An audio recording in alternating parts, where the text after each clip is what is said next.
myself wondering what did happen to the last 10. I ran away with my life, fast forward, never turn back again.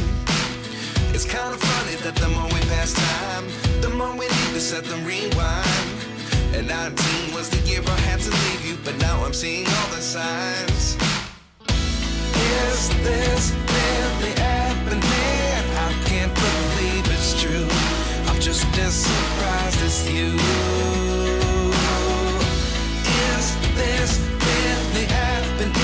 I can't be too sure, but one day I'll be yours again.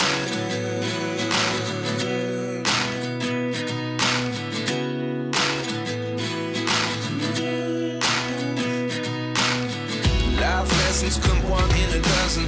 The other 11 give something from nothing. I sit here looking for an answer. Maybe the biggest question was in the last chapter. You gave me the soul I have today. Without you I never could have moved away. But now I see what you teach. I do believe I always should have stayed. Yeah. Is this really happening? I can't believe it's true. I'm just...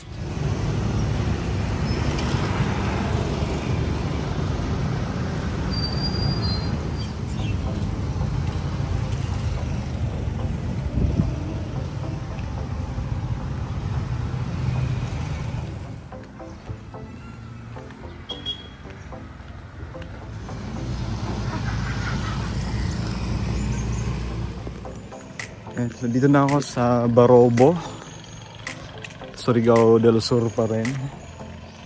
So pupuntahan ko sana yung Bogak Cold Spring, pero ayan, gloomy weather tayo ngayon, umaambon. So dun sa may entrance may nag-recommend na merong mga stay dito malapit dun sa entrance ng Bogak Cold Spring. Pero sabi nila pwede natin i-check yung mga stay. So that is around 300 to 400 meters from the highway naman. So nilalakad ko na lang.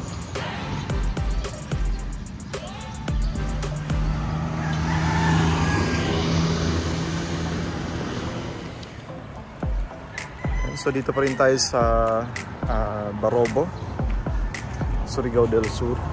So yung pupuntahan ko dito is yung Bogak Blue Lagoon, which is 300 meters away lang from the highway.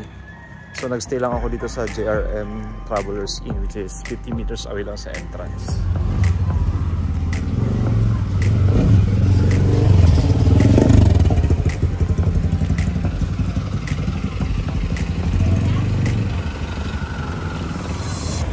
Daming tao.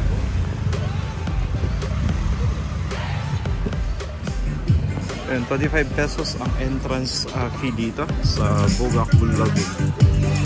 So napakaraming tao.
Yung tubig ng Bugak Blue Lagoon ay hindi siya tubig tabak or fresh water. Medyo maalat. Pero masasabi ko parang mas maalat yung tubig ng Enchanted River kahapon. But yun, sulit na yung 25 pesos na entrance fee ng Bugak Lagoon. So parang 25 pesos, yan, pwede kang magtagal kahit ilang oras dun sa loob ng compound. Kaya lang yun nga, nagsasara yung Blue Lagoon ng 5 PM. So, kailangan na natin bumalik sa ating inn. Take me back to a place where I felt at home. Take me back to a day when we weren't alone. Take me back to an age when the world felt small. Way back before